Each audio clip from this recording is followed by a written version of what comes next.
First Kings chapter 6. Now it came about in the 480th year after the sons of Israel came out of the land of Egypt, in the fourth year of Solomon's reign over Israel, in the month of Ziv, which is the second month, that he began to build the house of the Lord. As for the house which King Solomon built for the Lord, its length was 60 cubits, and its width 20 cubits, and its height 30 cubits. The porch in front of the nave of the house was 20 cubits in length, corresponding to the width of the house, and its depth along the front of the house was 10 cubits. Also for the house, he made windows with artistic frames. Against the wall of the house, he built stories encompassing the walls of the house around both the nave and the inner sanctuary. Thus he made side chambers all around. The lowest story was 5 cubits wide, and the middle was 6 cubits wide, and the third was 7 cubits wide. For on the outside he made offsets in the wall of the house all around, in order that the beams would not be inserted in the walls of the house. The house, while it was built of stone prepared at the quarry, and there was neither hammer nor axe nor any iron tool heard in the house while it was being built. The doorway for the lowest side chamber was on the right side of the house, and they would go up by winding stairs to the middle story, and from the middle to the third. So he built the house and finished it, and he covered the house with beams and planks of cedar. He also built the stories against the whole house, each 5 cubits high, and they were fastened to the house with timbers of cedar. Now the word of the Lord came to Solomon, saying, Concerning this house that you are building, if you will walk in my statutes and execute my ordinances and keep all my commandments by walking in them, then I will carry out my word with you which I spoke to David your father. I will dwell among the sons of Israel and will not forsake my people Israel. So Solomon built the house and finished it. Then he built the walls of the house on the inside with boards of cedar. From the floor of the house to the ceiling, he overlaid the walls on the inside with wood, and he overlaid the floor of the house with boards of cypress. He built 20 cubits on the rear part of the house with boards of cedar from the floor to the ceiling. He built them for it on the inside as an inner sanctuary, even as the most holy place. The house, that is, the nave in front of the inner sanctuary, was 40 cubits long. There was cedar on the house within, carved in the shape of gourds and open flowers. All was cedar. There was no stone seen. Then he prepared an inner sanctuary within the house in order to place there the ark of the covenant of the Lord. The inner sanctuary was 20 cubits in length, 20 cubits in width, and 20 cubits in height, and he overlaid it with pure gold. He also overlaid the altar with cedar. So Solomon overlaid the inside of the house with pure gold, and he drew chains of gold across the front of the inner sanctuary and overlaid it with gold. He overlaid the whole house with gold until all the house was finished. Also, the whole altar, which was by the inner sanctuary, he overlaid with gold. Also, in the inner sanctuary, he made 2 cherubim of olive wood, each 10 cubits high. 5 cubits was the one wing of the cherub, and 5 cubits the other wing of the cherub. From the end of one wing to the end of the other wing were 10 cubits. The other cherub was 10 cubits. Both the cherubim were of the same measure and the same form. The height of one cherub was 10 cubits, and so was the other cherub. He placed the cherubim in the midst of the inner house, and the wings of the cherubim were spread out, so that the wing of one was touching the one wall, and the wing of the other cherub was touching the other wall. So their wings were touching each other in the center of the house. He also overlaid the cherubim with gold. Then he carved all the walls of the house round about with carved engravings of cherubim, palm trees, and open flowers, inner and outer sanctuaries. He overlaid the floor of the house with gold, inner and outer sanctuaries. For the entrance of the inner sanctuary, he made doors of olive wood, the lintel, and the 5-sided doorposts.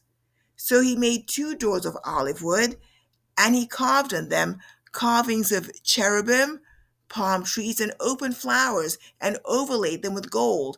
And he spread the gold on the cherubim and on the palm trees.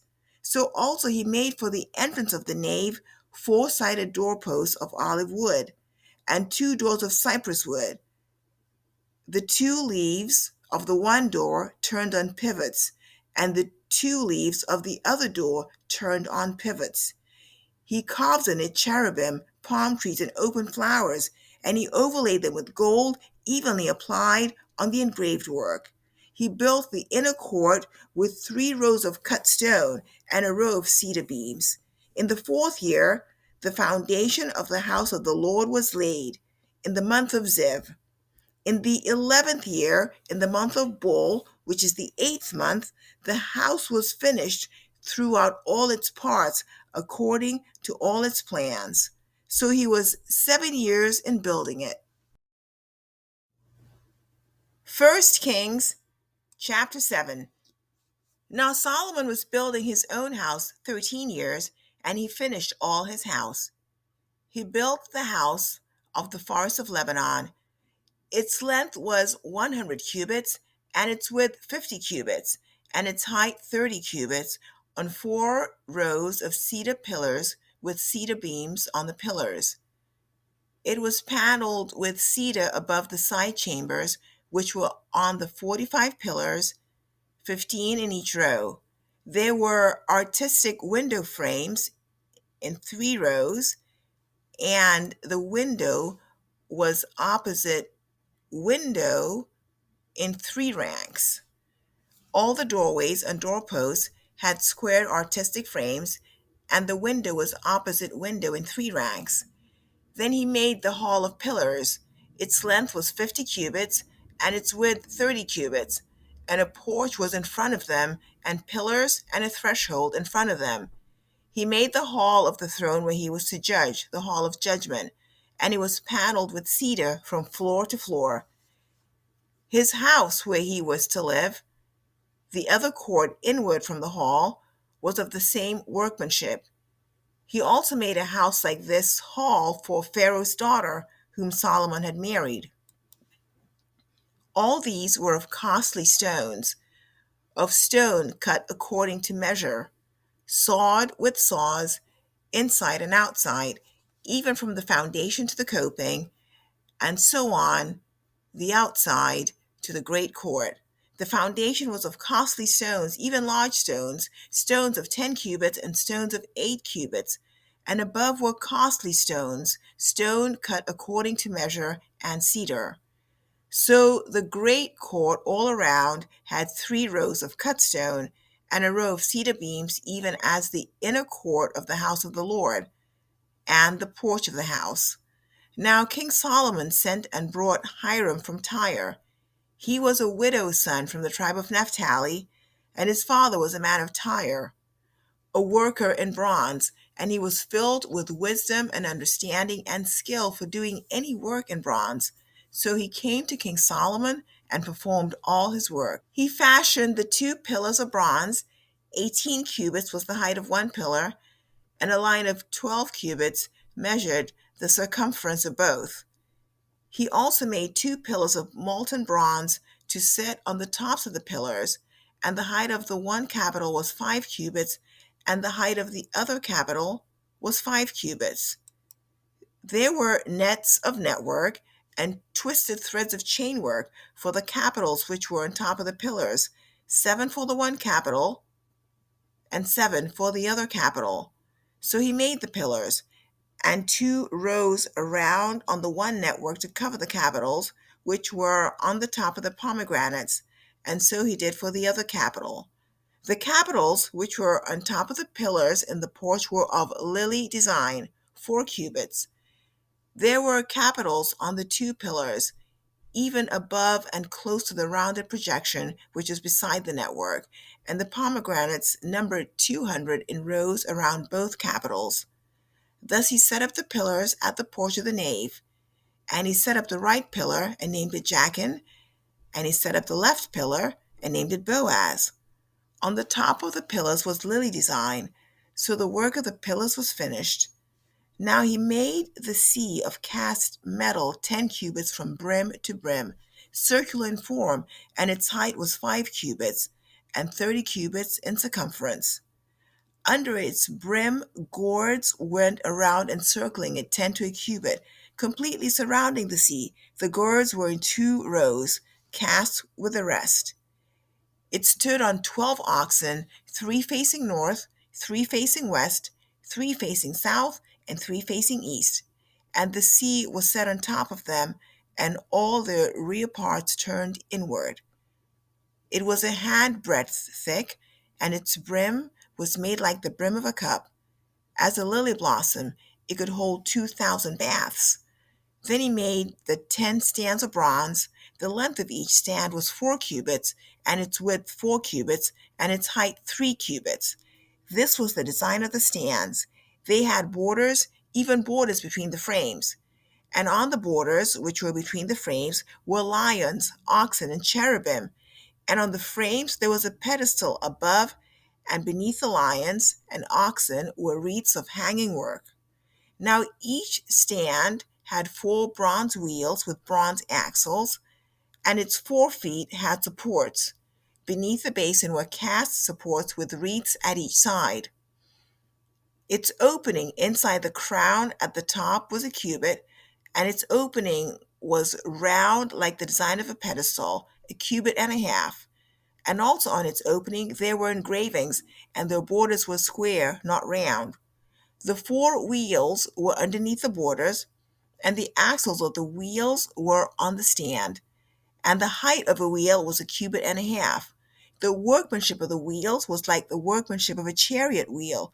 Their axes, their rims, their spokes, and their hubs were all cast. Now there were 4 supports at the 4 corners of each stand. Its supports were part of the stand itself. On the top of the stand there was a circular form half a cubit high, and on the top of the stand it stays, and its borders were part of it. He engraved on the plates of its stays and on its borders cherubim, lions, and palm trees, according to the clear space in each wall, with wreaths all around. He made the 10 stands like this. All of them had 1 casting, 1 measure, and 1 form. He made 10 basins of bronze. 1 basin held 40 baths. Each basin was 4 cubits, and on each of the 10 stands was 1 basin. Then he set the stands, 5 on the right side of the house and 5 on the left side of the house. And he set the sea of cast metal on the right side of the house eastward toward the south. Now Hiram made the basins and the shovels and the bowls. So Hiram finished doing all the work which he performed for King Solomon in the house of the Lord. The 2 pillars and the 2 bowls of the capitals, which were on the top of the 2 pillars, and the 2 networks to cover the 2 bowls of the capitals, which were on the top of the pillars, and the 400 pomegranates for the 2 networks, 2 rows of pomegranates for each network to cover the 2 bowls of the capitals, which were on the tops of the pillars, and the 10 stands with the 10 basins on the stands, and the 1 sea and the 12 oxen under the sea, and the pails and the shovels and the bowls, even all these utensils which Hiram made for King Solomon in the house of the Lord, were of polished bronze. In the plain of the Jordan the king cast them, in the clay ground between Succoth and Zarethan. Solomon left all the utensils unweighed, because they were too many. The weight of the bronze could not be ascertained. Solomon made all the furniture which was in the house of the Lord, the golden altar and the golden table on which was the bread of presence, and the lampstands, 5 on the right side and 5 on the left, in front of the inner sanctuary of pure gold, and the flowers and the lamps and the tongs of gold. and the cups, and the snuffers, and the bowls, and the spoons, and the firepans of pure gold, and the hinges both for the doors of the inner house, the most holy place, and for the doors of the house that is of the nave, of gold. Thus all the work which King Solomon performed in the house of the Lord was finished. And Solomon brought in the things dedicated by his father David, the silver and the gold and the utensils, and he put them in the treasuries of the house of the Lord.